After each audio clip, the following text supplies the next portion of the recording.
Olá pessoal, bom dia, boa tarde, boa noite.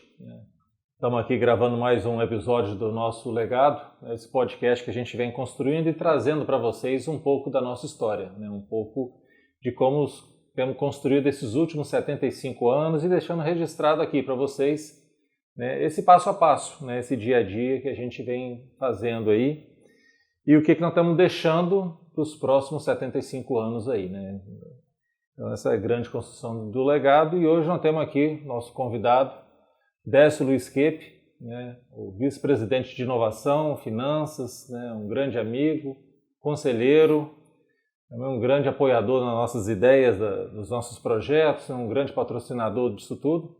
Aí está aqui hoje para contar um pouquinho da história, trazer um pouco da história viva, filho do seu Valécio, que tem muito para contar para a gente aí, vai estar trazendo para a gente aí.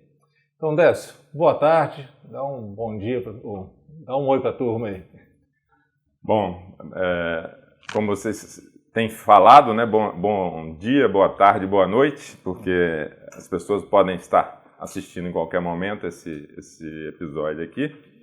Eu queria iniciar, parabenizando a vocês pela grande ideia de fazer esse podcast com o legado, E já temos aí vários capítulos desenvolvidos, eu gostei muito do que ouvi até agora.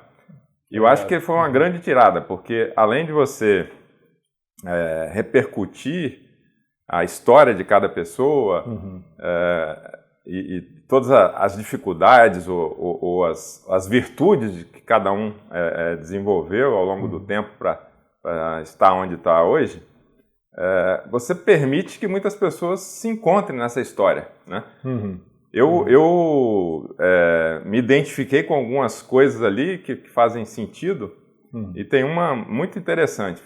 Então, por exemplo, no seu caso, você contou que estudou nos Maristas ali de Vila Velha. Isso, eu sou ex-marista também lá de Colatina. Estudei 5 anos na escola, E no caso da Marília, eu estava vendo a história dela, ela morou quando criança em Belém do Pará, eu também morei lá quando criança, morei com 7, 8 anos eu morei lá. Tem uma história longa de Nova Almeida, e ela morou em Nova Almeida há muito tempo, então a gente passava nossas férias quando garotos e adolescentes em Nova Almeida. Tem uma casa lá, que vocês usaram muito para passar férias e tal, Hoje essa casa é usada ainda por pessoas da empresa, colaboradores que usam lá, mas a gente passou muitos e muitos verões lá, ficar 2 meses, naquela época que as férias eram grandes, ficava muito tempo lá. Até peguei um pouco dessas histórias, vocês ali na ponte pulando, você, Rigel, Renan, Calma, o time todo ali. E também ela estudou em UFES, teve todas as dificuldades para chegar, para passar, eu fiz UFES também. Mas uma história que foi surpreendente para mim foi a do Eugênio, Porque o Eugênio é ali da região próxima à Colatina, quer dizer, contou que o avô dele andou de ônibus com meu pai, quando ele era motorista, na ocasião lá atrás, quando Valécio, Ailma e Wander eram motoristas no início da história, o avô dele conviveu com aquilo. Eu tenho outros amigos que eu convivo que também os pais ou avós tiveram essa oportunidade lá atrás. E ele fala muito de Colatina, que é de onde eu sou, Eu nasci em Colatina e vivi um tempo lá. E ele busca, vamos dizer, sair lá do interior e vir para uma cidade maior com mais recursos para estudar, Exatamente o movimento que eu fiz, quer dizer, saindo de Colatina aos 14 anos, vindo para Vitória para estudar. E por uma grande coincidência, eu estudei Escola Técnica Federal, onde ele fez metalurgia e eu fiz mecânica, Eu termino em 77, ele começa em 87, 10 anos depois, Já pegou lá uma outra fase da escola técnica, que era mais longo o curso, muito interessante ali. Depois ele opta por ir para a UFES, onde eu estudei também, né? Ele faz engenharia, eu fiz ali administração. Ele conta da história da ter conseguido uma bolsa para fazer pré-vestibular e tal. Eu tive a minha história na escola técnica, que era uma belíssima, a melhor escola que eu já passei. Eu fiz mecânica também lá. Melhor escola da minha vida foi lá. E muito duro, a ocupação era integral, né? Tempo integral. Não dava para você fazer pré-vestibular à noite, porque ninguém aguentava, né? Então eu e um amigo meu, o Brunoro, né? A gente, todo ano a gente passava direto, não passava pelaquela fase de recuperação lá no final do ano. Final, recuperação, Então eu não fiz cursinho, a gente saiu em novembro, meados de novembro, para estudar pré-vestibular e fizemos ali 2 meses e meio de bastante dedicação ali, todos os dias, finais de semana e tal. Passamos, eu em primeiro na UFES em administração. Em primeiro lugar? E ele passou também na UFES em engenharia em 5º lugar. Então, sem fazer vestibular, a base da escola técnica foi muito boa. Muito boa. Né? Então, foi interessante. Então, convivemos a mesma escola, né? Uma coisa também interessante. Ele vai para a UFES, eu também. E mais interessante, depois que eu achei na história toda, é que eu tenho alguma responsabilidade pelo Eugênio ter vindo para o grupo. Eu descobri isso nessa história. Né? Porque quando em 93 nós começamos a fazer o desenvolvimento do TQC no grupo, né? Gestão pela qualidade, eu que assumi isso aí, eu estava indo para a Hold exatamente em 93, eu assumi lá a diretoria de administração e finanças da Hold. Essa área de qualidade ficou embaixo da minha área, então eu me envolvi nisso desde o início, né? A gente foi conhecer quem era Fundação Cristiano Ottoni, foi conhecer clientes deles para entender se aquilo valia a pena. Vocês fizeram uma missão, foram conhecer? Fomos na Varig, fomos em algumas empresas para conhecer. Gostamos do processo, trouxemos o professor Falcone para nos apoiar, né? E começamos a implementar aquilo nas divisões, que chamavam-se unidades na época, e foi muito rico esse processo, e eu me envolvi muito e quis me aperfeiçoar. Então, eu fui em 95 para o Japão, passei um mês lá numa entidade chamada AOTS, né, fazendo um curso de especialização em Gestão pela qualidade. Gestão pela qualidade, TQC lá com os japoneses e tal. E lá era um curso só para brasileiros, tinham 35 pessoas nessa turma, e eu conheci o Ralph Sidney, que é Ralph Sidney Neto Júnior. Isso aí. Aliás, eu sempre achei que Neto Júnior devia ser bisneto, ao invés de ser Neto Júnior. Né? É verdade. Mas, conheci o Neto, o Ralph, que era da Garoto, tinham 2 pessoas da Garoto na ocasião. Quando eu voltei, eu fiz uma proposta de trabalho para ele, e levei ele para o grupo. Como consultor? Como consultor, mas ele acabou ficando consultor de tempo integral lá com a gente, saiu da Garota e tal. E o Eugênio era estagiário dele. E ele levou, então, o Eugênio para... Ele que me apresentou o Eugênio, depois eu que entrevistei o Eugênio, aí você foi, digamos, o avô e eu fui o pai, então. Se eu não tivesse trazido o Ralph para a empresa, talvez não tivesse acontecido essa conexão. Né? Então, foi muito interessante conhecer isso e eu não sabia dessa história. Que legal. Descobri no podcast. Quanta coincidência boa, né, nessas histórias. A gente vê esses vai para cá, vai para lá, negócio estava comentando, você fez mecânica, eu fiz também. Né? Aí eu lembro quando estava gravando com o Eugênio que ele fala, né, que o pai dele andou com seu pai e tal, na região ali. E a gente até constata na época, né, da importância que foi para a sociedade naquele momento ali o desenvolvimento do grupo, né? Como que o grupo ele vem transformando a sociedade ao longo desses, vamos falar, 75 anos aí.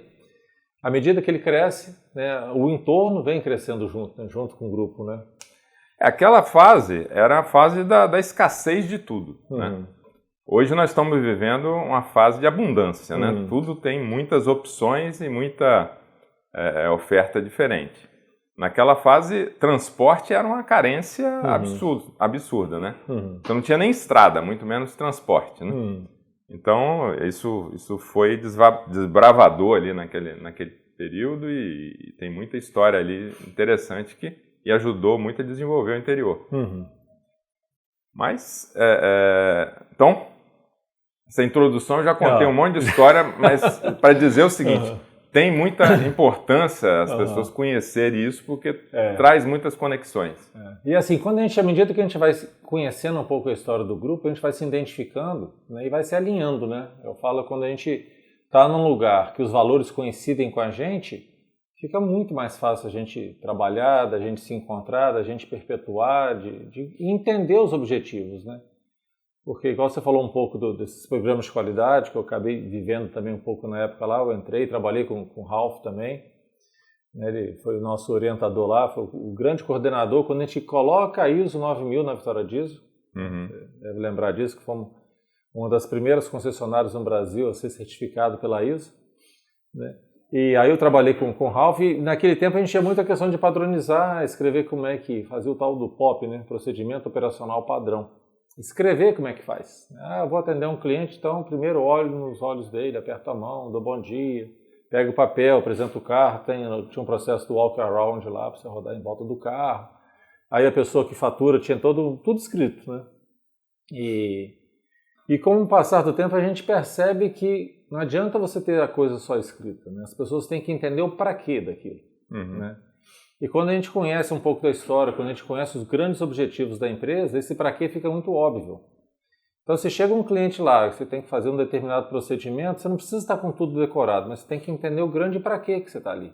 Nós estamos aqui para atender o cliente, para vender, ele tem uma necessidade, seja de transporte, seja lá do que for, e a gente tem que estar entendendo isso. É lógico que tem que ter o procedimento, tem que ter tudo padronizado, mas você pode navegar dentro daquilo ali desde que você esteja alinhado com esses grandes para quê. Né? Eu falo que esse para quê leva muita gente para frente, né? O porquê até você explica um pouquinho, mas para que eu estou fazendo isso? Esse para quê nos leva à frente, né? Então, isso é muito legal. Mas, Décio, a gente estava conversando aqui um pouquinho, você contando que já tem uma longa caminhada no grupo, você falou, tem a história oficial e tem a pré-história ainda, né? Antes de eu chegar. Conta um pouquinho dessa história para a gente, Décio. Certo. Bom, o tempo é mais ou menos 43 anos, né? Completei o ano passado, 43 anos de empresa, mês passado. Em agosto. Em agosto. Mas eu, desde garoto, eu convivo muito com a empresa e participei de momentos aí que foram relevantes na história mesmo. O que eu chamo de pré-história, antes de eu entrar na empresa com 18 anos. Lá quando eu comecei a estudar na UFES, né? Eu esperei o momento que eu tirei minha carteira de motorista, porque eu estudava lá na UFES em Goiabeiras e a empresa era lá em Campo Grande, né? Trânsito horroroso, enfim, sem um carro ali ficava difícil, então eu comecei a estudar no 6º mês da minha faculdade, né? Comecei a trabalhar. Então tem esse tempo aí. Mas antes a gente conviveu muito próximo do negócio, né? Primeiro, a empresa, ela passa por várias fases, não vou falar de alguns marcos aqui, alguns pontos, mas ela passa por uma fase, desde lá do começo, você tem, vamos dizer, uma fase bastante assim, pioneira, né, de começar ali com um ônibusinho e ter desenvolvido ali as primeiras linhas.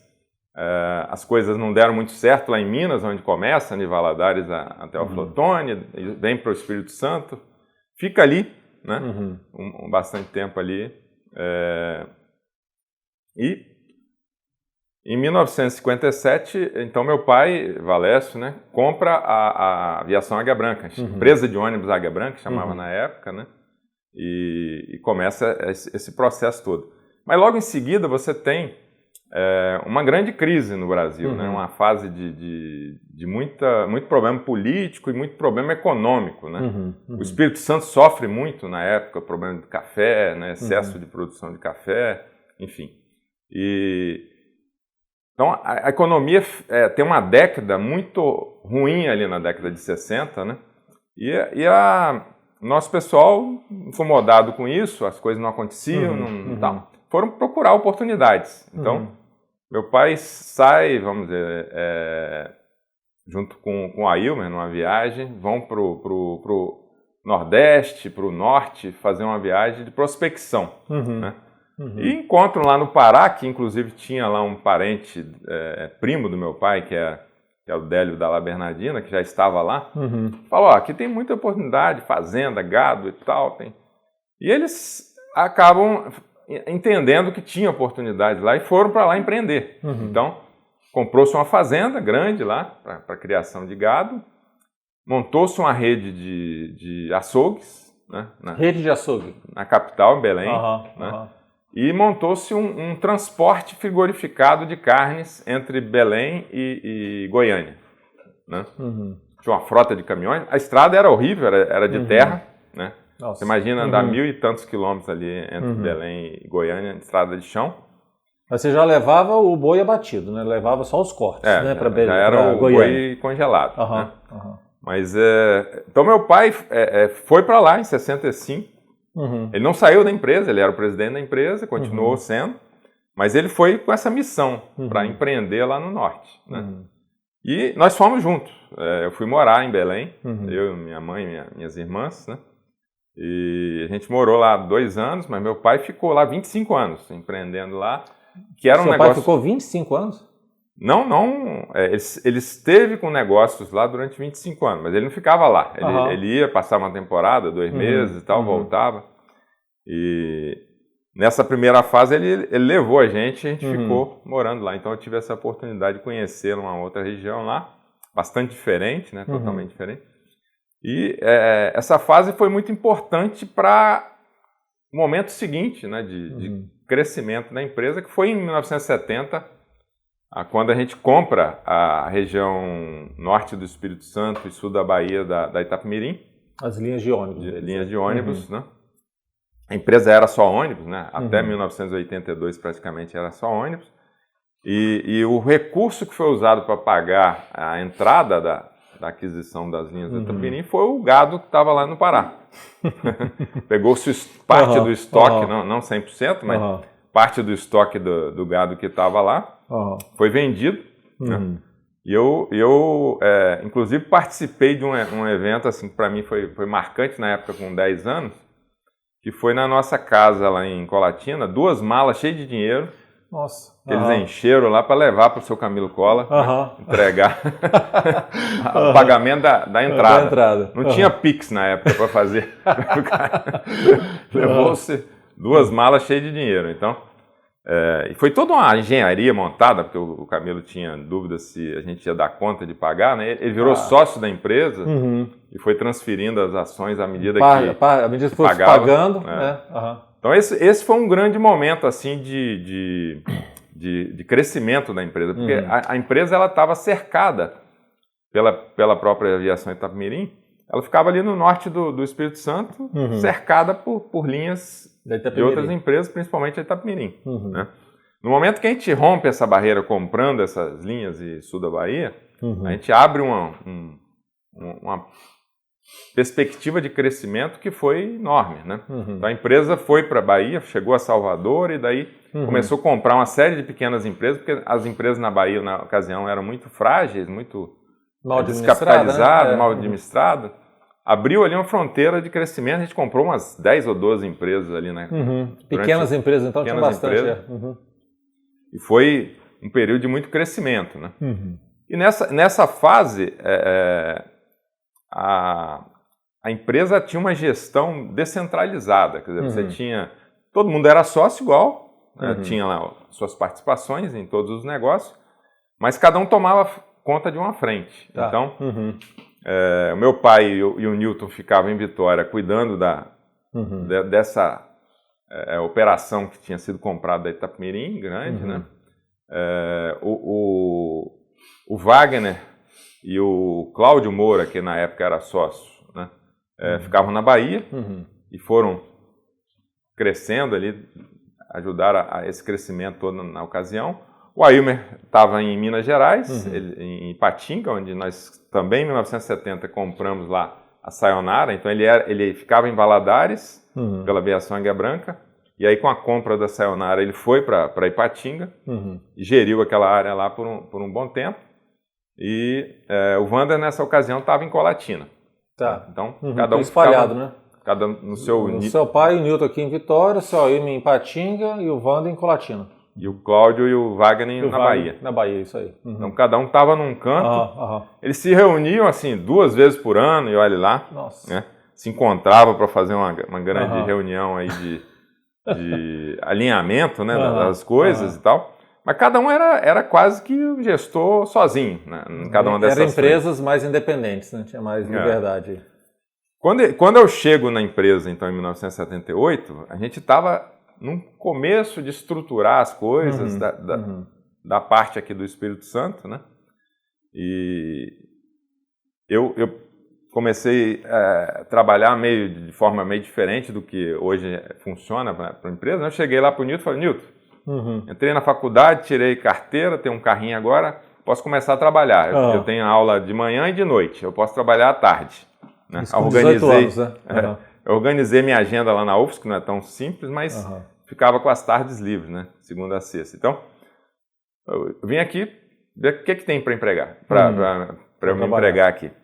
Aí ele falou assim, tem um departamento de obras aqui, que na época era pujante, né? A gente construía garagem, tudo quanto é lugar, agências. Tá precisando de um desenhista técnico, você quer ocupar? Tô dentro, né? Eu tinha feito desenho técnico na escola técnica, tinha material, tinha prancheta, régua T, aquele negócio tudo lá. Pulei dentro, foi o meu primeiro emprego. Mas assim você entra no grupo de uma forma oficial, né? Fiquei lá há pouco tempo, né? Mas eu me lembro que eu colaborei no desenvolvimento do projeto da rodoviária de Itamaraju. A prefeitura, não sei se deu uma concessão ou autorização, o que era, né? Sei que a gente fez um projeto, construiu a rodoviária de Itamaraju e ficou com ela por 20 anos. A gente achava que aquilo era eternidade, mas acabou e aí nós devolvemos para a prefeitura, a administração da rodoviária. Mas comecei assim. Aí nós estávamos exatamente no momento de estruturação, né, de orçamentos e eu fui ser o cara do orçamento. Uma dureza danada para implementar a cultura de orçamento, porque ninguém media resultado naquela época, era um negócio, vamos fazer e a gente fazia. Né?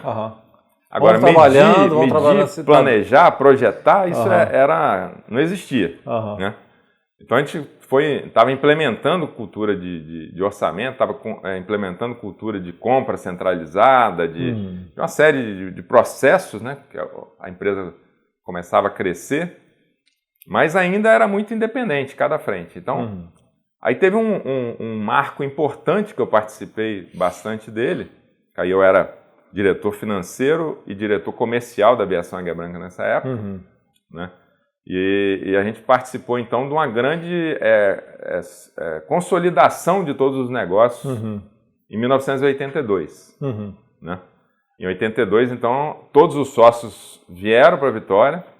Né? É quando faz o condomínio? Sim. Inaugura exatamente em fevereiro ou março de 82, inaugura lá o condomínio. A Ilme vem de Minas para cá, o Cláudio vem da Bahia. O Newton, nessa ocasião, não morava no condomínio, ele morava numa casa em frente, que a gente tinha comprado. Porque eram 6, né, sócios, né? Porque o Wagner não veio. O Wagner continuou tocando a Bahia, veio o Cláudio. Então o Cláudio Moura chegou a morar no condomínio? Sim. A casa do Newton era o Cláudio que morava originalmente. Quando ele saiu da sociedade, em 91, aí ele saiu do condomínio. Aí o Newton mudou para a casa que ele ocupava. E o Wagner veio só em 91, e aí comprou-se um apartamento, né? Um apartamento lá onde ele mora até hoje, para ele ocupar, porque não tinha como fazer mais uma casa ali naquele condomínio. Né? Então, 82 foi um movimento assim, muito importante de gestão. Quer dizer, todo mundo se juntou, passou a ter reunião toda segunda-feira, que negócio que era 2 vezes por ano, passou a ser toda semana. Não era bem uma reunião, não era um conselho ainda, não era uma reunião tão formal, né? Era meio que misturava assunto da família, misturava assunto da empresa, de problemas, né, diversos, enfim. Mas era uma primeira organização ali de gestão de todos ao mesmo tempo, juntos ali, compartilhando planos, projetos juntos, né?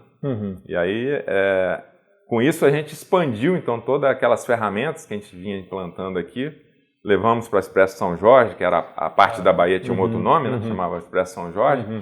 A parte de Minas se chamava Sayonara, então a gente levou essas ferramentas para lá também. Aí eu viajei muito para implantar orçamento, para fazer todo esse processo. Meio que deu uma padronizada no modelo de gestão. Né? Sim. Como eram um pouco afastados, não tinha tanta reunião de alinhamento, né? Tinha reunião só de resultados e tal, mas o alinhamento ele vem aí, quando todo mundo se junta. Aí a melhor forma de gerir assim, melhor forma de controle, né? De gerir não, os melhores controles e tal, os orçamentos, se fez ou não fez, vem então de 82. 82. Uhum. Aí que de fato viram uma empresa. Até então eram várias empresas diferentes entre si. A aviação Águia Branca, ela era uma espécie de holding. Né? Ela era uma empresa operacional, mas ela também era uma espécie de holding. Porque à medida que foram sendo criadas ou compradas outras empresas, essas empresas eram geridas pela diretoria da aviação Águia Branca. Né? O negócio da Vitória Diesel, que foi comprado em 82, da Capixaba, foi comprado em 82, já tinha o negócio de pneus, que a gente tinha uma recalchutadora ali. Então, esses negócios eles passaram a ser tocados ali dentro dessa estrutura, né, de diretoria que tinha na aviação Águia Branca. Então, era um grande hold que tinha uma parte operacional e tinha uma parte de gestão das demais estruturas, né? Isso só foi modificado e aí criado uma estrutura muito mais parecida com o que a gente tem agora num outro marco importantíssimo que foi 93. 93 que a gente traz um suporte externo, né, uma consultoria, para nos ajudar a repensar essa governança, vamos dizer, na época não se chamava governança, mas essa coisa toda de gestão. E foi aí que nós criamos, então, o conselho de administração do grupo, né? Criamos as divisões de negócio que se chamavam unidades naquela ocasião, agrupamos então os negócios que eram similares embaixo de cada uma dessas divisões. Então na ocasião a gente formou 4 divisões, né? Você tinha o negócio de passageiros, o negócio de comércio, o de aviação, serviços, né? Que a gente chamava. De serviço? A logística, na época, chamava serviços. E o negócio de cargas, né? Então, a gente criou essas frentes aí. Aquela diretoria imensa que tinha dentro da aviação Águia Branca, né? A gente tinha lá uns 9 diretores. Aquilo foi, então, dividido, né? Então, o Rigel veio para a divisão comércio. Então, nasce aí a divisão comércio, né? 93. Nessa ocasião, ainda era pequena, você tinha a Vitória Diesel, a Valadares Diesel, que era a original, ela tinha sido vendida em 86. Tinha se criado em 91 a Curumá, usando, inclusive, a área de manutenção da área de cargas. Lá em Campo Grande, né? Campo Grande. E a Curumá, ela nasce dentro da Vitória Diesel, né? Porque a Mercedes-Benz vendia também os Toyotas Bandeirante. Exato. Ela tinha uma concessão por conta do motor, que era Mercedes. Era o motor Mercedes, que equipava os Toyotas Bandeirante. É quando a Toyota decide vir para o Brasil, aí coloca o motor Toyota no Bandeirante na época e cria uma rede. E daí a Curumá nasce dentro da Vitória Diesel. O Collor, 90, abre o mercado brasileiro e aí vem uma série de marcas que não eram comercializadas no Brasil, vem por importação. A Toyota vem dessa forma, no primeiro momento, em 90, e começou a montar uma rede. E os primeiros a serem chamados foram exatamente os que eram concessionários Mercedes, né, que vendiam o Bandeirantes. Então, tinha já uma concessão Toyota, ali, e aí a gente fez isso. Então, precisava montar um negócio rápido, pegamos lá a oficina de manutenção da carga, fizemos um showroom, né, e virou a primeira concessão. E o primeiro gerente, diretor da Curumá foi o Júlio Salazar, né? Eu lembro da história. Que tinha vindo lá da Valadares Veio da Valadares Dias, que foi gerente de peça da Vitória Dias e foi seu diretor da Curumar. Exato. O primeiro diretor da Curumar. Então, nesse momento aí, 93 foi bem importante assim, para o que aconteceu daí para frente, né? Porque a gente passou a ter times dedicados a cada um dos tipos de negócio, né? Então, eu citei o Rigo vindo para comércio, o Renan foi para passageiros, né? Na época, o Newton o Adi assumiu a divisão de serviços, que virou logística depois, né? E o Wagner foi trazido, então, da Bahia para ser o da divisão Cargas. Cargas, lembro dele da Cargas. Então, Ele, Luiz Peixoto, esse time ali. Eu depois tenho que dar um passo atrás na história da minha atuação, né? Mas eu tinha criado a Águia Branca Cargas, né? Lá em 1980, e aí em 91 vem o Wagner, e em 93 assume essa divisão que foi criada aí, então. Então você passou a ter, vamos dizer, um núcleo na holding que tinha ali uma série de conhecimentos e profundidade na atuação mais corporativa, né? Aquela coisa que atuava como grupo, né? E nas especialidades, então, você tinha pessoas que começaram a se aprofundar, porque o que a gente viu naquele momento ali? É que a gente era muito raso em tudo que a gente fazia, né? A gente atuava em um monte de negócios, essas estruturas eram frágeis em termos de gestão, então você acabava sendo muito raso naquela sua atuação. Nós éramos pequenos em tudo, né? Nós vimos o seguinte: nós temos que nos concentrar em algumas coisas, botar um time de gestão especializado para poder crescer esse negócio, porque a família está crescendo. Nós precisamos crescer os negócios também para que a família não engula a empresa, né? O grande razão de muitas empresas familiares não darem certo é porque o negócio fica menor do que a família. A família começa a crescer, vai entrando aquele monte de gente para tentar viver da empresa, começa cada um querer uma posição, começa a brigar por status na empresa, assim, de uma forma geral, é que a gente vê as empresas familiares quebrar, né? Aí começa um jogo de vaidade e o foco do negócio, atender o cliente e prosperar, acaba se perdendo, né, por conta disso. E aí eu acho que vocês têm essa visão e cresce o negócio mais rápido que a família para... porque as pessoas vão sendo criadas dentro de um determinado padrão, né? Então, isso nós vimos muito na área de concessionários, e isso foi bom para nós, né? Que aquelas famílias que tinham um dono, uma concessionária, numa época que não tinha competição, o cara ganhava muito dinheiro, as margens eram boas, né? A família se habituou a um padrão de vida, a competição aumentou bruscamente, né, quando abriu o mercado, aí virou de 4, viraram 30 marcas atuando no Brasil. Quer dizer, o tamanho das concessionárias diminuíram. O tamanho do bolo ficou pequenininho. O mesmo bolo enfatiou para um monte de gente. As famílias foram pesando cada vez mais, né, no custo da empresa, e essas empresas deram errado, né? Então, acabou... As próprias montadoras tiveram que mudar o direcionamento que elas tinham de ter uma empresa com um dono, né? Uma concessionária com um dono. Elas não permitiam grupos, né? Multimarcas e com várias casas, então elas queriam um cara dedicado ali, meio filosofia McDonald's, né? O cara ser dedicado lá ao negócio dele. Franquia.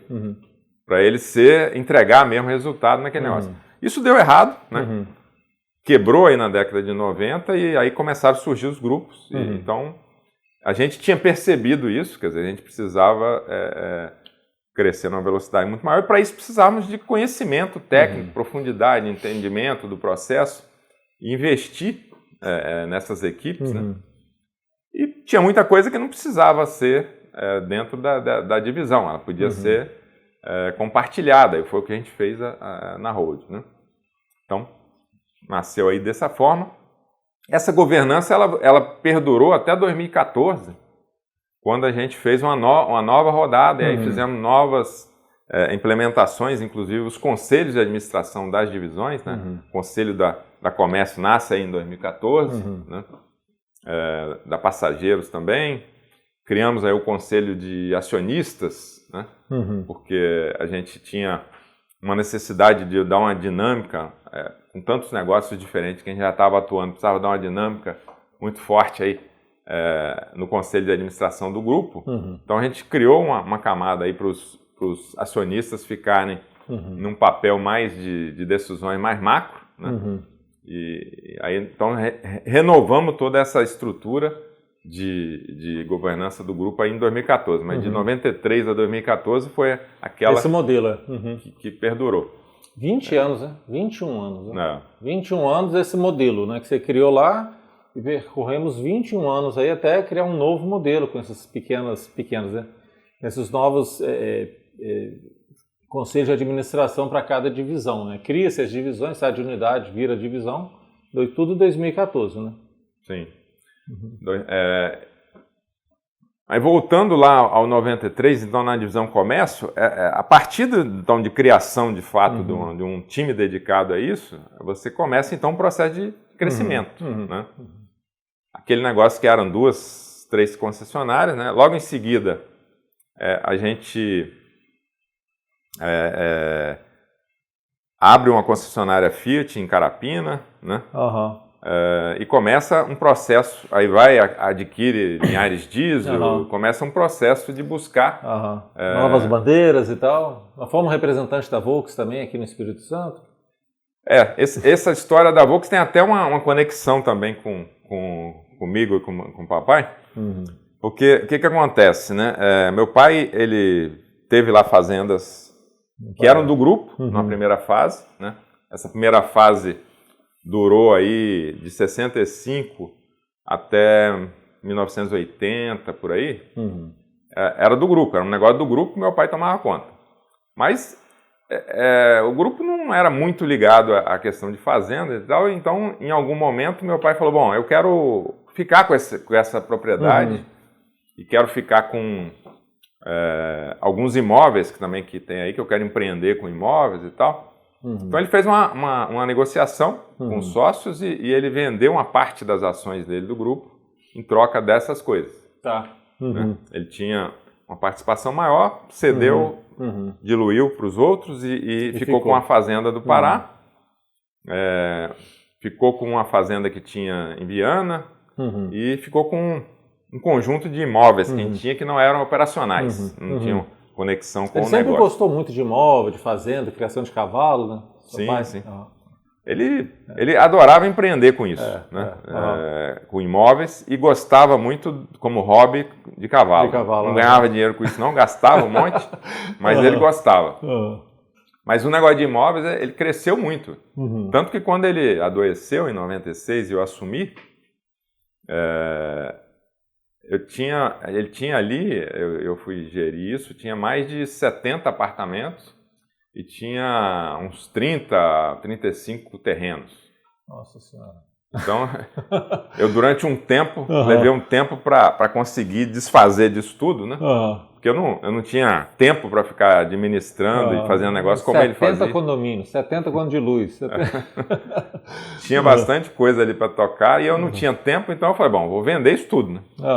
E aí fiz um processo aí que demorou uns 4, 5 anos.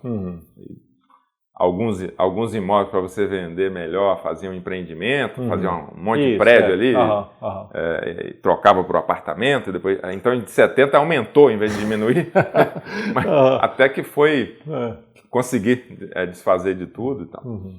Mas ele adorava mexer com isso. Então ele fez essa proposta, o pessoal topou e aí a fazenda passou a ser dele, no final do período lá. Mas ele cansou desse negócio de parar, e aí ele resolveu ter fazendas mais perto. Vendeu a de lá, comprou aqui em Ecoporanga e em Itamaraju. Em um determinado momento, ele também cansou de ir para Ecoporanga e Itamaraju, resolveu vender essas fazendas também. E uma proposta na fazenda de Itamaraju foi de um cara de Teixeira de Freitas que tinha uma concessionária Volkswagen.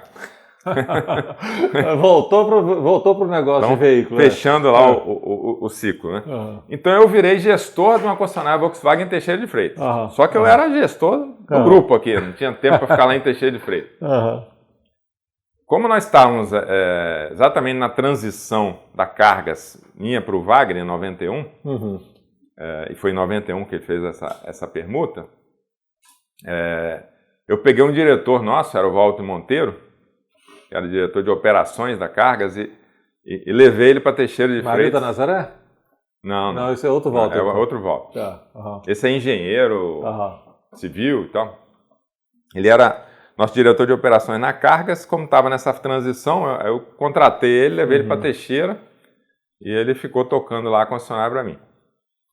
E eu vendi essa concessionária exatamente em 99. Eu tinha uma boa relação com a Volkswagen, né? A regional era Recife, onde nos atendia lá, eu tinha uma boa relação, e nós estávamos na Fiat desistindo daquele negócio, porque era horrível a relação automóvel. A relação com a Fiat era muito ruim, o negócio estava dando muito prejuízo e tal.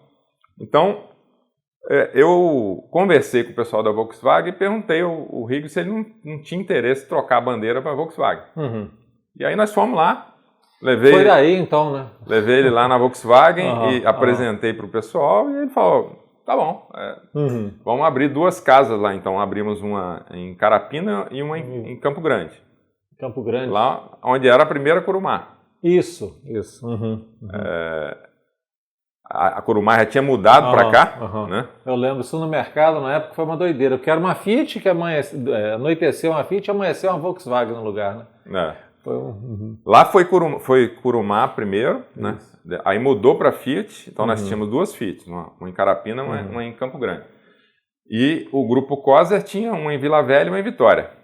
Então nós viramos concorrente deles, né? Do dia para a noite também. E passamos a ser Volkswagen também. E foi exatamente quando eu estava saindo de Volkswagen de lá. Então eu fiz essa transição aí e saí fora. Vendi aquilo lá. Mas o grupo, então, com essa especialização, foi buscando desenvolver e cumprir esse papel. Em 95, inclusive, nós tivemos um movimento parecido com dessa reflexão estratégica que a gente fez agora. A gente fez em 95 um período 6 meses assim, de bastante reuniões, discussões,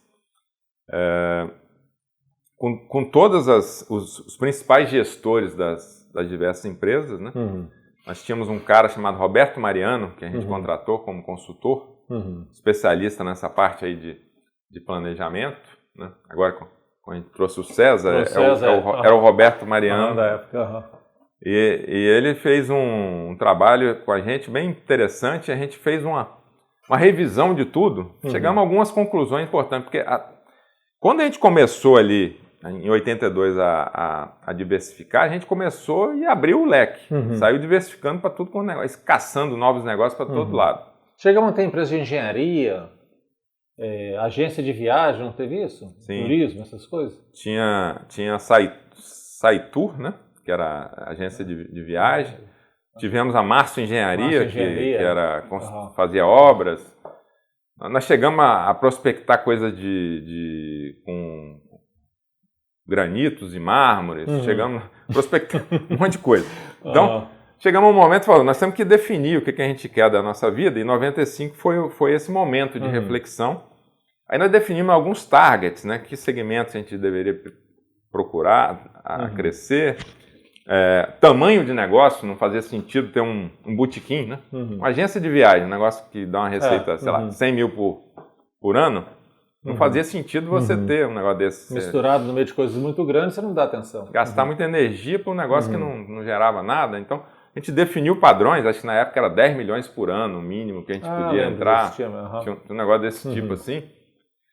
E aí, fomos partir desse planejamento também e dessas estruturas de divisões, a gente foi crescendo bastante. e desenvolvendo os diversos negócios. Aí a gente entrou em saneamento também, passamos 10 anos na Citágua ali, gastando muita energia para entender desse negócio de saneamento. Foi uma outra divisão que foi criada. Né? Nesse momento ali,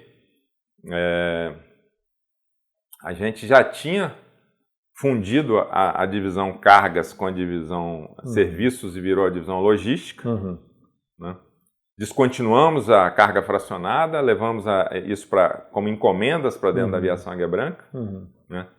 E há vários contratos importantes, como o contrato de transporte de bobinas e placas da Arcelor foi para a logística, a distribuição de Coca-Cola aqui no Espírito Santo foi para a logística, a Autoporte, né? Autoporte que tinha sido comprado pela Cargas, foi para a logística. Então, uma parte foi para a aviação como encomendas, uma parte foi para a nova divisão que se denominou então logística, né? Então consolidou de 4 para 3 e depois criou uma quarta novamente que foi a infraestrutura, divisão de infraestrutura, que tinha a Citágua lá. E tinha uma expectativa grande no Brasil, ia fazer muitas privatizações, né, dessas empresas de saneamento por aí afora, então a gente tinha uma expectativa de poder entrar nesse mercado também. E esse negócio acabou não realizou nada, né? O Brasil acabou não avançando nisso. Um monte de marcos regulatórios colocaram lá, acabou não dando certo. Agora, na realidade, agora está dando um novo passo. Mas o que aconteceu ali naqueles 10 anos que a gente ficou? Uma discussão semântica ali, complicada, de marco regulatório, pode, não pode, água é um bem público, que não pode ser privatizado, aquela história toda. E a gente ficou no meio desse negócio aí. A gente queria crescer, mas não tinha essa tal regulação que nos permitia fazer isso com tranquilidade, com segurança. Né? Ficamos andando de lado ali nesse negócio por um tempo. Quando a gente teve, então, os marcos regulatórios e tal, foi exatamente quando, mais ou menos um ano antes, quando nós vendemos, né, em 2008. Porque aí, a essa altura, a logística já tinha crescido muito e demandava muito capital. Então, a gente entendeu que não cabia mais um negócio de capital ultra intensivo, como é o negócio de saneamento. Né? Então, falou, bom, é melhor a gente vender, fazer caixa e investir na logística e na comércio, que estão crescendo, do que abrir mais uma frente que vai demandar muito recurso que a gente não tem. Então foi meio que tomada uma decisão nesse sentido, vendemos isso e tocamos a vida nas outras frentes. Né? Então,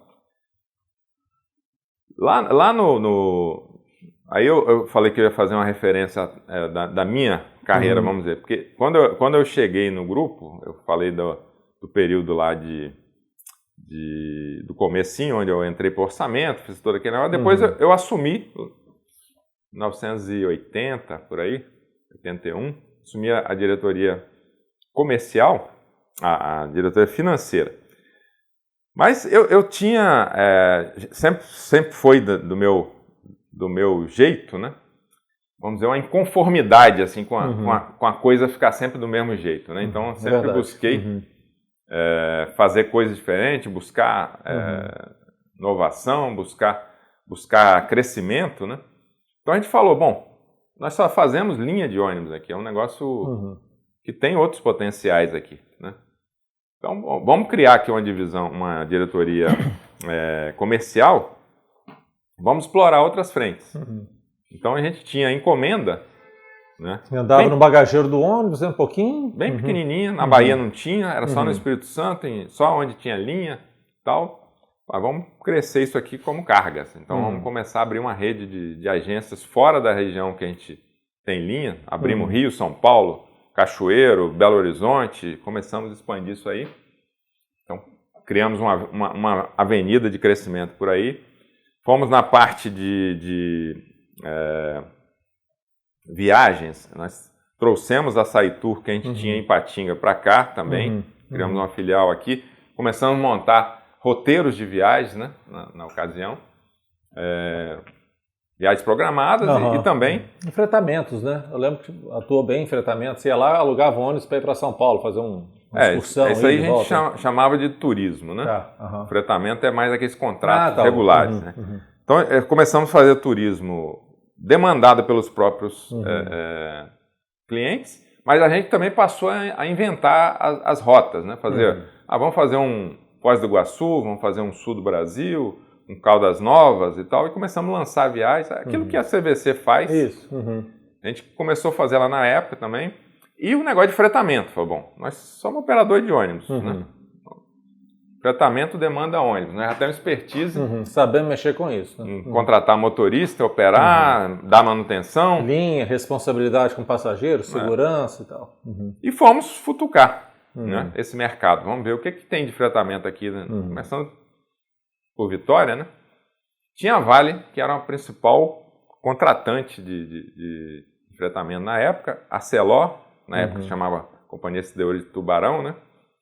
E a gente foi lá futucar esses caras. Acabamos ganhando um contrato importante da Aviação Capixaba, né? A Aviação Capixaba era a maior empresa de fretamento aqui do Espírito Santo. A gente ganhou esse contrato com 50 ônibus, sei lá, na Vale do Rio Doce. E os proprietários da Aviação Capixaba eram dois velhinhos já, eram dois irmãos, né? Seu Laura e Dona Laura. E eles ficaram muito desgostosos desse negócio, acabaram vendendo a Capixaba para nós. Você quer fazer isso, então leva tudo. Nós ganhamos o contrato no final de 1980 da Vale do Rio Doce, implementamos essa operação lá. Em 82 nós compramos a Aviação Capixaba. Na mesma época que a gente comprou a Vitória Diesel. A Valadares Diesel? Não, a Vitória Diesel, Vitória 82. Diesel, que vendeu lá a Valadares Diesel. Vendemos depois a Valadares Diesel em 86. Mas a gente comprou então a Aviação Capixaba e ali nasceu o embrião de fretamento que virou a logística. Então juntou o que tinha na Cargas com a Aviação Capixaba, né? E nós tínhamos criado também uma pequena locadora, chamava VIX Locadora, né? Então o nome veio de VIX Locadora, que era o menor negocinho que tinha ali, mas juntou tudo aquilo para virar a logística que está crescendo hoje, né? Então tem uma série de nuances que vão acontecendo, algumas por acaso, algumas por um trabalho mesmo de buscar, né? Então a mesma coisa aconteceu com a própria Vitória Diesel, né? O pessoal já estava bem velho e tal, não tinha sucessor. Jair Garcia, seu Antenor, Tavares. Isso aí, nós fomos uma opção para eles, né? E aí muitas coisas aconteceram assim e hoje mesmo a gente vê isso, né? Você tem muitas empresas que não fazem sucessores e elas ficam vulneráveis a serem compradas, né? Porque não tem como tocar o negócio em frente. Mas, bom... Esse é o arcabouço aí dessa construção, porque às vezes, você estava contando a história, a gente fica pensando assim que é fácil hoje, né? Assim, você abre uma filial, compra mais um negócio, vai, e tem muita estrutura por trás, né? Você estava falando um pouquinho da holding aí, né?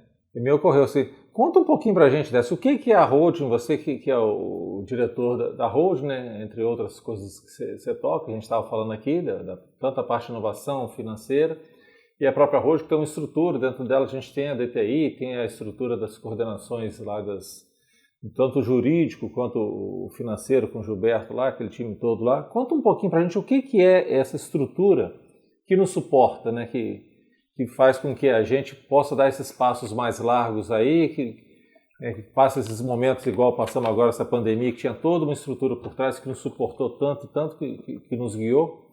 Porque não é uma pessoa só, não é uma coisa só, é toda de fato um grupo, né? E a gente tem hoje esse grupo, né? Então conta um pouquinho pra gente o que é a holding, essa estrutura que a gente tem aí. Bom, a holding, eu entendo que ela tem assim duas fases, né? Ela tem uma fase lá na sua concepção, a partir de... Ela foi concebida, de fato, no papel em 87. Né? Então, ela se prestou mais em termos de uma estruturação da organização dos sócios do que, de fato, atuação. Então, na verdade, se criou, não uma hold, criou 6 holds, né? Que eram o que a gente chama de holdinhas, as holdings familiares, né? Então, ali a gente deu uma organizada na coisa, quer dizer, os sócios já fizeram um movimento de doação das suas ações para os filhos ali, quando estava ali próximo da Constituição de 88, né, que tinha um risco ali de ter tributações e dificuldades aí para essa parte de doações e heranças. Então, se construiu ali holdings familiares, cada irmão fundou a sua holding, então, e fez uma doação das suas ações em vida para os seus sucessores, preservando o direito de voto e de dividendos para os fundadores, né? Mas já fez esse movimento de sucessão. E criamos a Águia Branca Participações. Então, as 5 holds são donas dos 100% da Águia Branca Participações. Então, no primeiro momento é isso. Foi criada só uma estrutura vamos dizer, societária. Societária ali. Né? Mas, como eu disse lá atrás, né, a gente tinha a aviação fazendo um papel meio de holding. Então, quando a gente entende que isso não é mais adequado, quer dizer, faz-se um movimento da hold virar uma hold, de fato. Ela ter uma operação. Né? Então, sai esse papel da Aviação Águia Branca, vai para a Águia Branca Participações, e a Aviação Águia Branca, então, se ajusta a ser uma empresa de ônibus e operar os seus negócios ali. Né? Aí foram constituídos alguns cargos ali dentro dessa hold, mas era nessa primeira fase inicial, ela era uma empresa mais de cobrança, né? Você tinha ali alguns papéis ali de cobrança às empresas do que, de fato, de apoio e prestação de serviço às empresas. Então, esse novo momento acontece exatamente com a minha ida para lá em 93, que eu pego a hold ali com poucas pessoas e poucas atividades, né? E começo a estruturar o que eu entendo que faz sentido a gente atuar de forma corporativa. Então, por exemplo, não existia uma área financeira na hold. E a gente entendeu que a gente atuar de forma corporativa na área financeira faz todo sentido, porque a gente consegue ter crédito muito melhor do que cada empresa trabalhar o seu crédito. É como se passasse a atuar no atacado, né? Ao invés de ficar atuando no varejo, você dá uma padronizada na coisa e você vai atuar de uma forma mais no atacado, né? Buscar crédito para padronizar esse tipo de coisa, né? Porque imagina o seguinte, a Corumá lá atrás era uma lojinha, né? Você imagina a Corumá ir para o banco. Onde ela vai ser atendida, a primeira coisa? Vai ser atendida na agência, né? A agência atende pessoa física e pequenas empresas. Então, o padrão de custo que ela vai levar é esse aí, de pessoa física e pequenas empresas. Na hora que você estrutura isso e forma um grupo de empresas de diversos segmentos, porque também tem o risco seguinte, em alguns momentos, concessionária de veículo está com um X em cima lá do o mercado está ruim de veículo, então não empresta dinheiro para veículo. O mercado está ruim, não se empresta para concessionária. Né? Por exemplo, isso.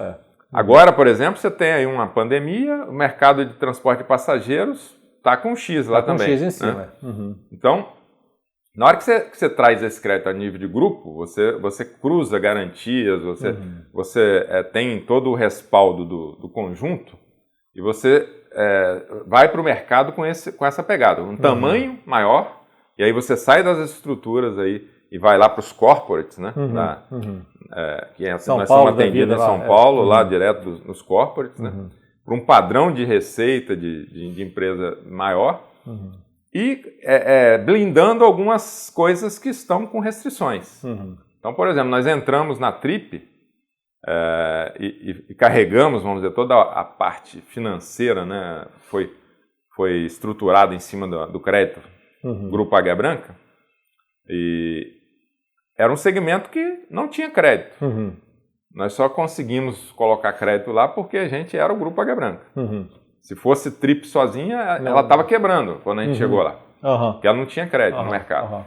O Grupo Águia Branca, com o crédito que tinha, que conseguiu dinheiro Para alavancá-la. Então, da mesma forma, a gente foi fazendo isso com outras coisas. Por exemplo, TI. Não tinha uma área de TI na Hold, né? Você tinha cada empresa com seus negocinhos lá, um quebra-galho aqui. Eu me lembro um dia que o servidor da Vitória Diesel pifou, que a gente chegou lá e falou, bom, precisa de 1 ou 2 semanas para comprar um servidor novo, né? Aí ele vai chegar, nós vamos ter que instalar e tal. Formatar, preparar isso, tudo. Vocês vão ficar sem nada aí. Né? E aí falaram, isso não é possível continuar assim, né? Naquela época ainda não era um desastre completo, porque aquilo era só back-office, né? Não era atividade viva ali, né? Venda de carro, venda de peças, serviços, tudo online. Imagina se isso acontece na Passageiro lá, com passageiro para viajar, o ônibus está ali parado para viajar, você não consegue emitir, não consegue controlar nada, né? Então, da mesma forma, a gente entendeu o seguinte, ó, nós podemos fazer muito melhor fazendo isso corporativamente, porque a gente monta um time único que presta serviço a todo mundo, compartilha esses custos, então ao invés de ter 3 gerentes disso, 3 gerentes daquilo, 3 gerentes da outra, nós vamos ter um que vai compartilhar foi assim que a gente foi implantando. A Comércio foi a última que entrou nesse processo, né? Eu me lembro aqui, na reunião aqui, com o Rigel, com o Arlen, com o Júlio e tal, para convencê-los de que fazia sentido isso. A gente mostrou por A mais B que era bem interessante e aí fomos implementando também em todas as concessionárias. Então, eu lembro da estruturação financeira que foi, né? Que a gente tinha um monte de empréstimos indo daqui e dali, ficava num rola-rola danado, tudo no curto prazo, e a gente entra e faz todo aquele comitê financeiro, que já foi mais perto aqui, né? Isso é mais recente, isso é de 2014. Né? Mas que foi fundamental para o negócio, foi muito saudável esse movimento, né? Existia um movimento que era feito de ter o mínimo possível de recurso em caixa, né? Para pagar o mínimo possível de juros. E isso criava uma insegurança muito grande, né? Porque você já começava a ter volumes muito grandes de vendas chegava no último dia do mês, tinha que pagar a Mercedes, você não tinha dinheiro, tinha que correr numa conta garantida e tal. Entrava na conta garantida, pagava IOF, pagava um juro de conta garantida, um negócio... Então a gente... Quando vendia muito era um problema, né? O que era para ser bom virava um problema. Então a gente conseguiu mostrar para vocês e a coisa foi implementada e num momento muito bom, porque estava na véspera da crise ali de 2015, né? A gente fez uma operação grande ali de 6 anos, com 2 anos de carência, atravessamos o auge da crise sem pagar nada, então foi muito bom. Mas lá atrás, então, nessa formação da Hold, a gente foi construindo cada área, né? Então, comunicação, não tinha comunicação corporativa, trouxemos. Jurídico, desde o início nasceu assim, não é para fazer acidente de trânsito, causa trabalhista e tal, não é para isso, é para as coisas que são corporativas. Compra e venda, né, M&As, né, operações de debênture, você precisa de jurídico, você precisa...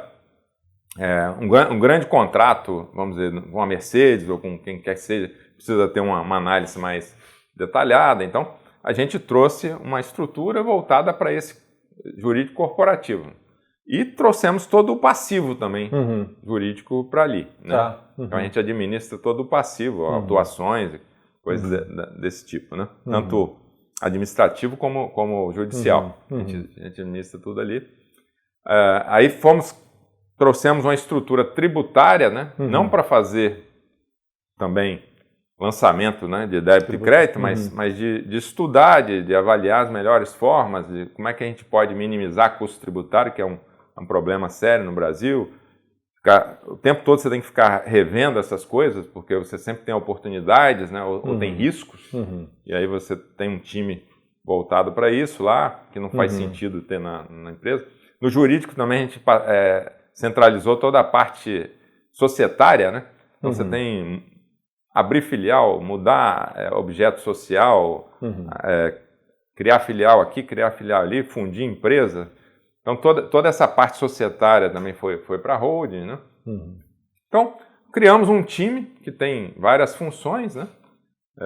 E todo esse trabalho, vamos dizer, foi compartilhado para as empresas, dando lógicas que nós construímos de como dividir esse custo de forma correta, né? A gente cria duas estruturas separadas. A estrutura da TI é uma estrutura grande, né? 120 pessoas hoje, mais ou menos, funciona tudo dentro de um centro de serviço compartilhado. Então, você tem lógicas de rateio, né? que funciona ali.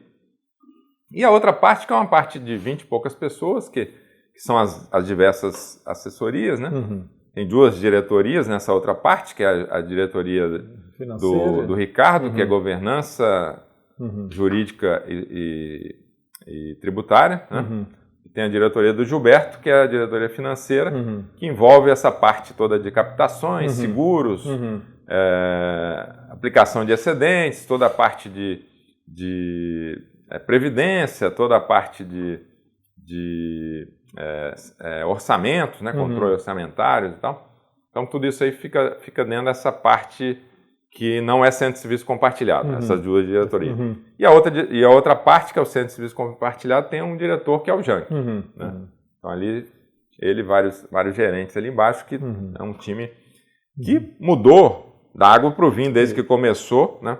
Os negócios se tornaram totalmente digitais e totalmente funcionando embaixo de uma estrutura de TI. Hoje, não dá para falar. Antes de você emitir sua nota fiscal, ela transita pelo sistema, vai lá na Receita Federal, valida, volta. Né?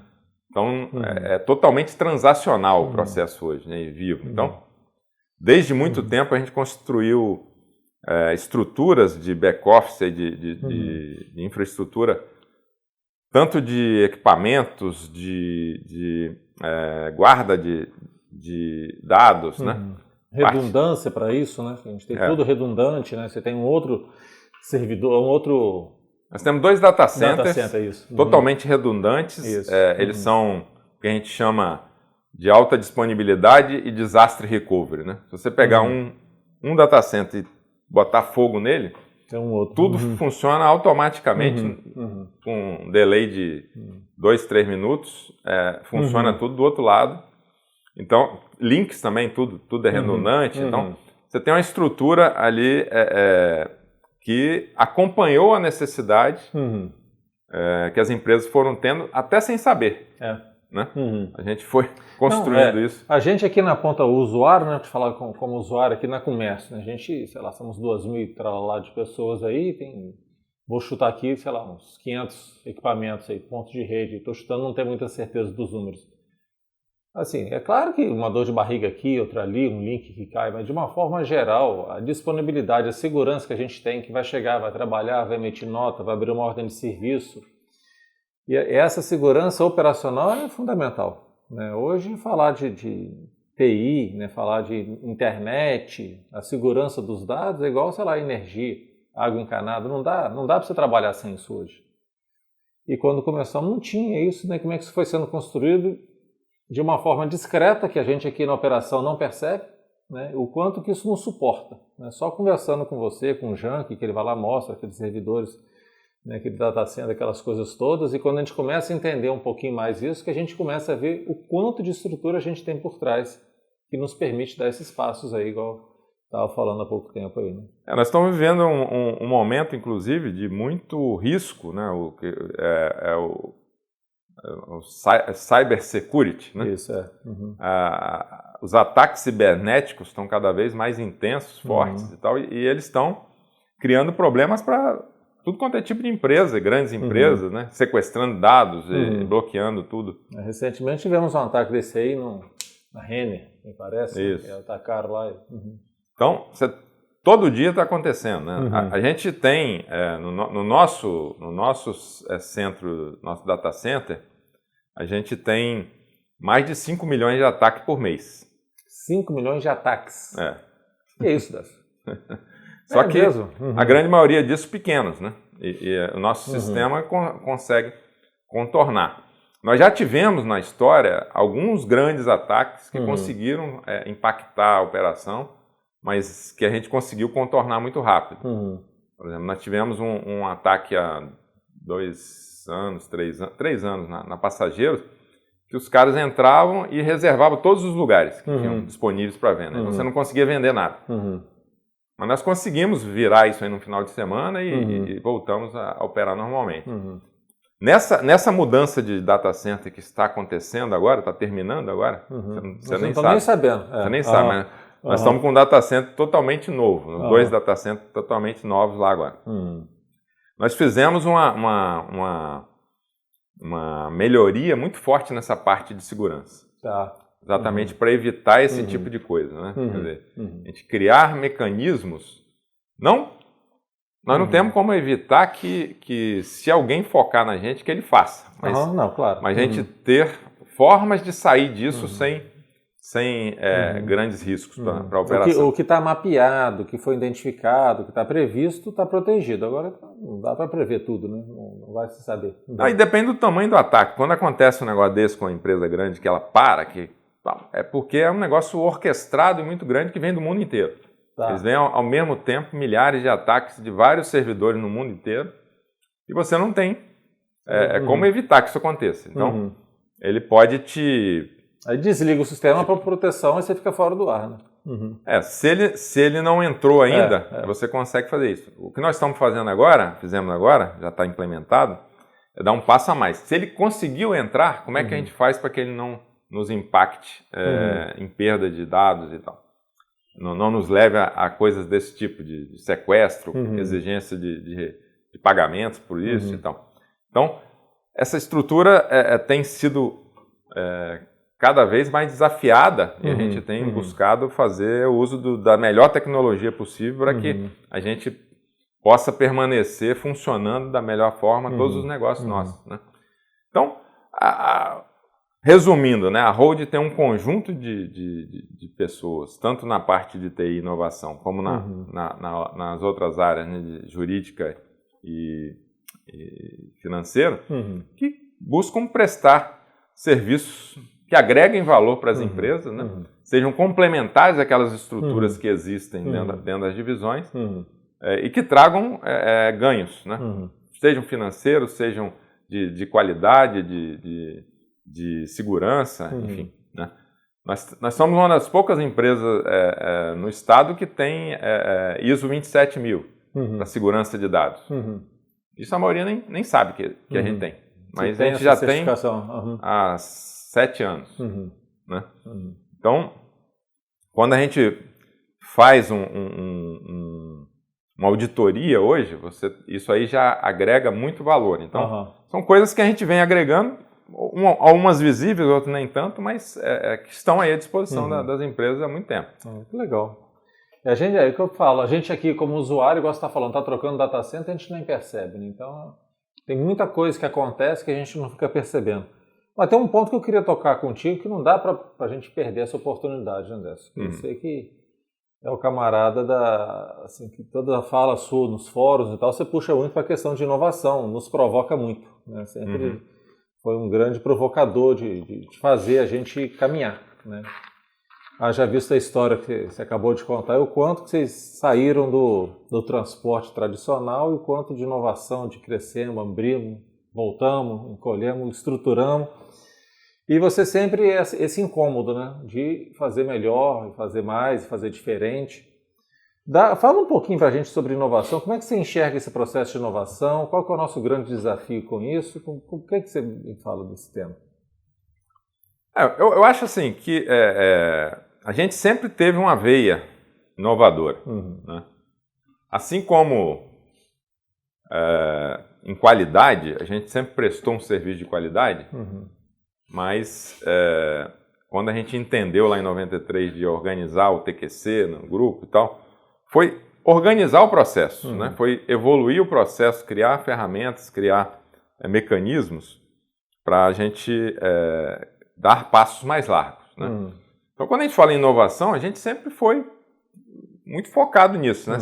Fazer melhor. Tá? Na minha pré-história, que eu não citei, um dos pontos, quando eu tinha 14 anos, eu fiz parte de um processo seletivo que o grupo fez para escolher pessoas que iam atuar no primeiro data center do grupo, em 74.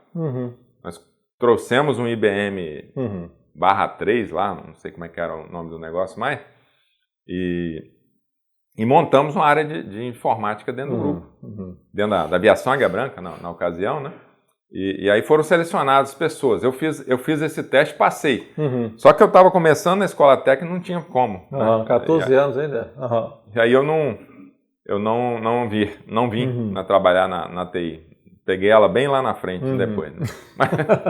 Mas estava marcado. Mas você vê que uma empresa de ônibus em 74, pensar em ter uma estrutura de TI era inimaginável, né?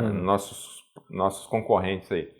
E isso evoluiu tanto que a gente montou uma empresa. Nós tivemos uma empresa chamada Start, processamento de dados, que prestava serviço para mais de 150 empresas aqui no estado. E inclusive para bancos. Porque na época os bancos tinham que processar os movimentos das agências, não tinha esse online, né?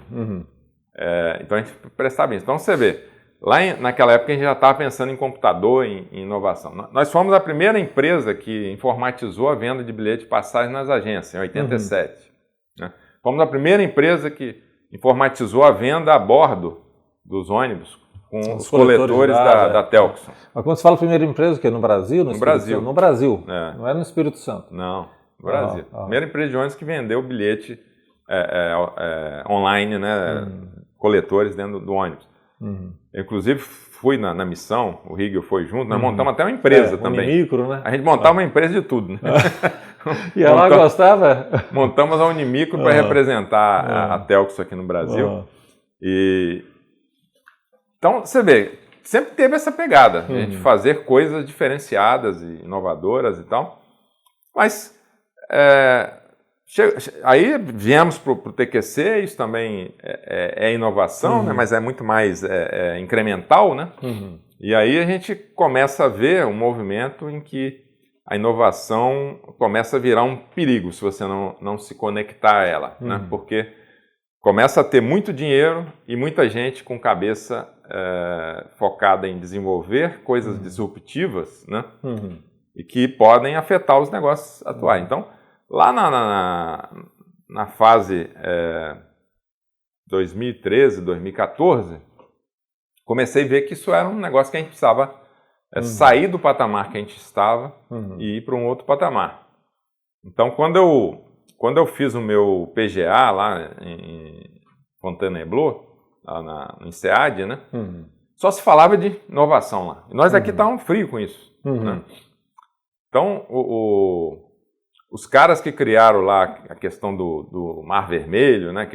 Oceano Azul. Oceano Azul. Vermelho, eles são de lá. Eles estavam lá, eram nossos professores no curso. Legal. Então, a gente começou a discutir e ver que isso era um negócio que estava crescendo numa velocidade incrível. Então, a gente começou a ver que tinha urgência para começar a ir para um outro patamar. E aí, os fóruns, foi exatamente quando a gente transformou os fóruns nossos em anuais, né? E aí nós começamos, através dele, a criar um trabalho de conscientização, né? Mas também começamos a criar estruturas internas para poder, vamos dizer, apoiar, suportar essa coisa, direcionar esse processo, né? Então a gente começou a estudar coisas junto com o Jank, o que a gente podia fazer para apoiar as empresas nesse sentido. Começamos a estudar algumas coisas que precisavam acontecer.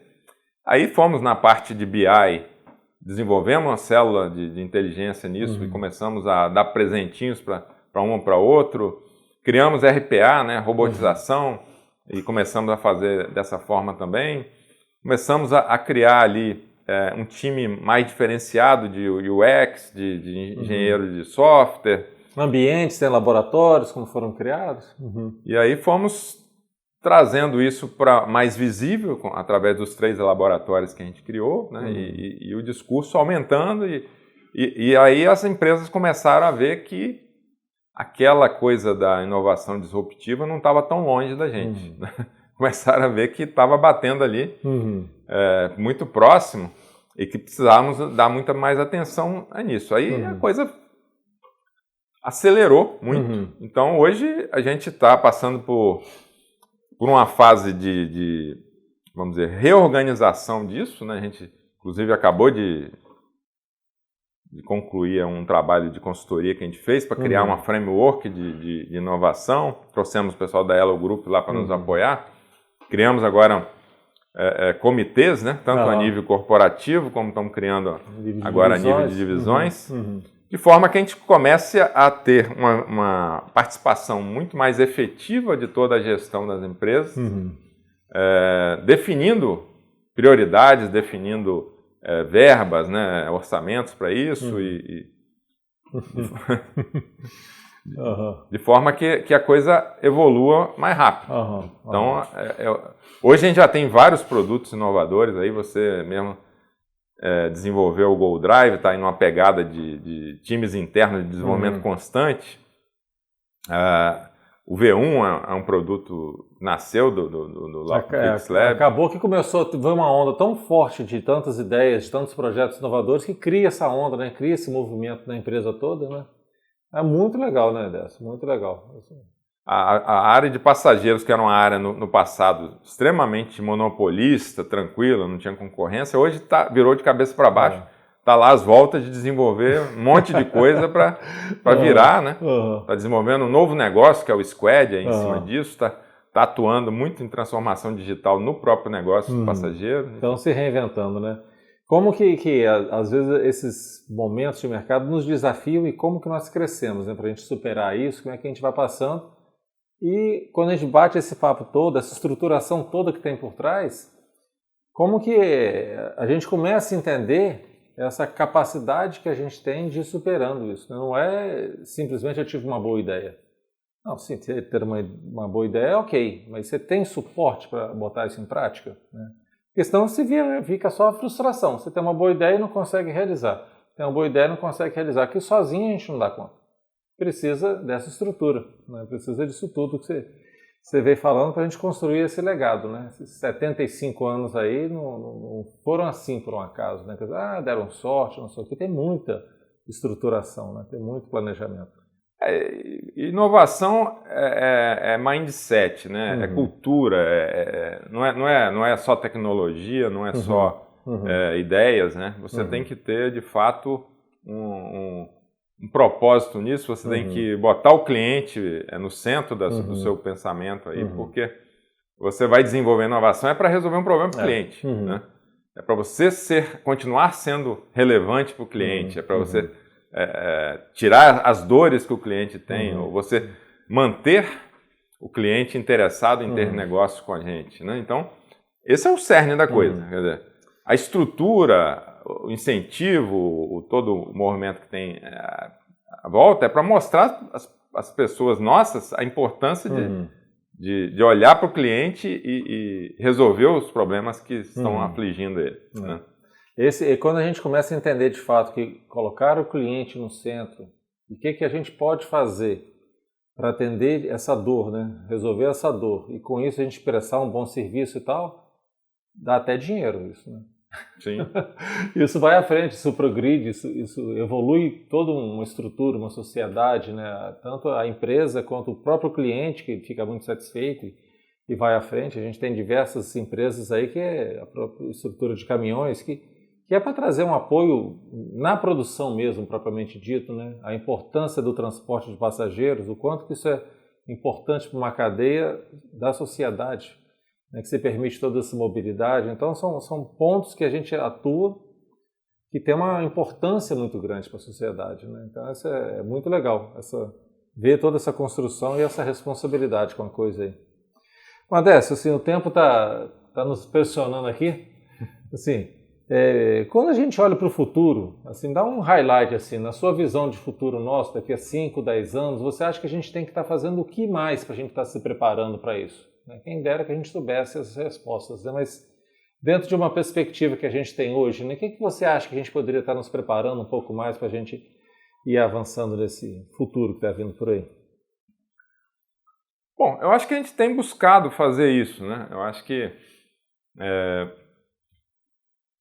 primeira coisa fundamental em qualquer negócio são pessoas, né? Quer dizer, você tem que ter um time que de fato queira se desenvolver, queira buscar cada vez mais. Hoje, educação não é a escola que você estudou lá atrás, né?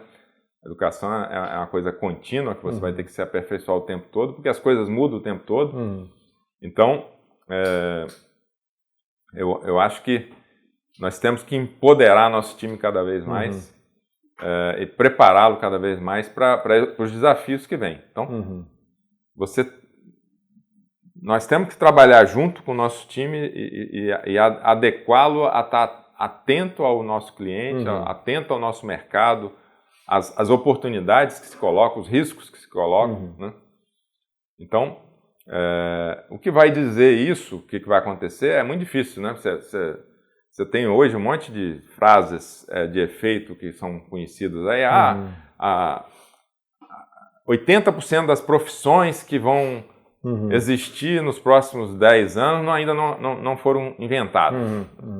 Então, como é que você vai se programar para uma coisa que você nem sabe o que é? Né? Quer dizer, o mercado vai mudar tanto que você não adianta você estar pensando lá na frente. Você tem que estar atento no hoje e no que está vindo por aí, de forma que você vai adequando o negócio. Então, eu acho que nós temos um time com essa pegada, essa vontade o tempo todo de buscar soluções. Nós precisamos tirar alguns atritos ainda que acontecem, né, nesse processo. Acho que a velocidade que nós pegamos nos últimos 2 anos, principalmente, nessa atenção com a inovação e com a disrupção, vai nos ajudar muito a ir daqui para frente cada vez melhor. Né? Acho que uma série de qualificações que não estão presentes, né, numa parte do nosso time, a gente tem que ou capacitá-los ou buscar capacitações no mercado para complementar, de forma que a gente tenha, de fato, empresas no estado da arte, vamos dizer, naquilo que atuam. Né? Então, se a gente tiver isso, né, se a gente tiver vontade o tempo todo de evoluir, né? Time que está se preparando constantemente, sendo motivados, empoderadas pelos gestores, né? Trabalhando em conjunto, pessoas diferentes áreas, nós temos que diminuir essa estrutura nossa, tem que ser mais achatada, as pessoas têm que trabalhar mais junto, né? Porque quase tudo, de forma multidisciplinar, você resolve melhor do que especialistas muito profundos nisso ou naquilo. Né? Então, eu acho que isso a gente vai vendo o que vai acontecendo e vai em frente. E nós temos uma pegada de crescimento forte, que a gente está vendo acelerar-se cada vez mais. É verdade. Eu acho que nós vamos... Comércio é um exemplo disso, né? Tem estado atento aí a oportunidades, tem aproveitado, né, várias delas, e eu acho que isso vai continuar acontecendo e ampliando o negócio. Também acredito muito nisso, e é bem, assim, penso muito nisso também. A gente tem que estar sempre, como uma atividade física, né? Tem que estar sempre mantendo seu corpo ativo, se fortalecendo, mantendo a musculatura em dia, para quando aparecer uma atividade um pouco mais forte, você está preparado. A mesma coisa na atividade. Temos que estar estudando, preparando, ser flexível, conversar com as pessoas, valorizar as pessoas, abrir espaço para as pessoas falarem, ter liberdade para dar ideia, né? E a gente conseguir implementando e levar muito para quê. Eu gosto muito de... Né? Para que a gente faz isso? Né? Porque à medida que as pessoas vão entendendo o propósito da empresa, né, o objetivo social que a gente tem, para que a gente está aqui, as pessoas contribuem de uma forma melhor. Né? As pessoas alinhadas com o propósito da empresa, alinhadas com o que a gente está fazendo aqui, as soluções vêm. Né? Você vê, recentemente passamos por essa pandemia, estamos passando por ela não concluiu ainda, né? Mas passamos com um time muito inteiro. Né? Passamos, você vê a disponibilidade das pessoas em contribuir, como que foi positiva, né? Como deu esse movimento bacana, que nos orgulhou. Passamos muito aperto, foi muito triste tudo isso, mas essa integridade do time, né, de estar junto, né, eu achei isso muito legal. Foi uma coisa que muito me surpreendeu positivamente. E o nosso propósito, que é mover o mundo com excelência e respeito às pessoas, que diz muito da gente, e que tem um espectro amplo, né? Quer dizer, mover o mundo, aí nós estamos falando de pessoas, de coisas, de qualquer forma. Então, nos dá uma amplitude de atuação muito, muito grande e eu acho que nós temos buscado isso. Podemos acelerar mais? Podemos. Devemos. Né? Isso aí. Que bom, meu chefe. Eu tenho o costume de pedir sempre uma dica, né, de um livro, um filme, um conselho, para deixar aqui para a gente, para o nosso pessoal. Você teria alguma para deixar para a gente, Décio? Como eu vi que você fez essa pergunta para vários, eu fiz uma colinha. Então, tem na matéria de livro, duas vertentes, né? Na parte de inovação, acho que tem vários bons livros que são interessantes, né? Gestão do Amanhã, do Sandro Magaldi, Novo Código da Cultura, também deles, que é um novo, Liderança e Disrupção, do Charles Haley, Mindset, da Carol Dweck, acho que é muito interessante, Plataforma, que é um novo jeito de se fazer coisas hoje, do Geoffrey Parker, Estilo do Startup Enxuta, do Eric Ries, né? Eric Ries. Agora, na parte de romance, eu fui bastante impactado por essa série aqui. Vou deixar uma dica. Carlos Ruiz Zafón. Não sei se você já ouviu falar desse cara. Ele é um espanhol que lançou uma... Sombra da Noite, eu acho que eu li. Sombra do Vento. Sombra do Vento, isso aí, esse eu li. Ele tem uma série chamada Cemitério dos Livros Esquecidos. São 4 livros, não são pequenininhos, no mínimo 500 páginas cada um. Mas você devora aquilo de uma forma muito bom, interessante. Ele escreve muito bem. Sombra do Vento, Jogo do Anjo, Prisioneiro do Céu e Labirinto dos Espíritos. Então, essa sequência, para quem gosta de um romance com história, porque ela conta toda uma história da Espanha, Barcelona, um lugar que eu conheci muito, porque meu filho fez pós-graduação lá, eu fui várias vezes lá, e conta muita história da miséria, de uma série de questões envolvidas ali, na década de 30 a 50 ali. Muito interessante. Você começa a ler e não quer parar. É legal, ele é muito instigante, né? Ele escreve muito bem. É aquele escritor que consegue te prender, né? Uma página puxando a outra e vai, você devora de fato. Muito legal. Eu só li A Sombra do Vento, essa série aí. Felizmente eu estava lendo no meu Kindle, né? Porque cada livro dessa grossura assim, então o Kindle você resolve esse problema. Chefe, obrigado, assim, de coração, muito obrigado pela oportunidade desse bate-papo, de compartilhar essa generosidade, de compartilhar com a gente aqui essa história de vida sua, né, que pra gente muito nos inspira. E obrigado também como pessoa, assim, sou muito grato a vocês, a família como um todo, assim, porque criei minha família em volta de vocês, meu pai trabalhou aqui, eu cresci também em volta disso aqui tudo, e hoje meu filho trabalha aqui, minhas filhas também vira e mexe, estão por aqui também por perto, assim, tem muito prazer, satisfação e gratidão por vocês, né? Então, assim, para mim é um motivo de orgulho poder compartilhar esse momento com vocês aqui, né? E assim, deixar você fazer as considerações finais aí para a gente fazer esse fechamento, assim, e mais uma vez, né, assim, conte conosco, estamos aqui muito juntos para a gente ir muito além disso que estamos pensando, né, que a gente vem planejando aí. Certo. Bom, quero só agradecer a oportunidade de estar aqui falando com você e para todo o público que vai nos assistir, né? Acho que é muito tempo, dá muita história, que esticou pra caramba e ficou metade para trás ainda, né? Mas foi bastante prazeroso aqui. Eu acho que a gente tem um time muito dedicado, capaz e é muito importante que a gente esteja capitalizando, vamos dizer, todo esse conjunto de realizações, de esforços, de conhecimento que a gente tem dentro do grupo, e essa ferramenta eu acho que ajuda nesse sentido, né, para que as pessoas tenham a oportunidade de conhecer mais as outras, né? Então, parabéns aí pela iniciativa mais uma vez, desculpa aí o alongamento do tempo, mas era muita coisa para falar em pouco tempo. Muito, 75 anos e quanto legado, né? Quanta história, quanta coisa boa aí.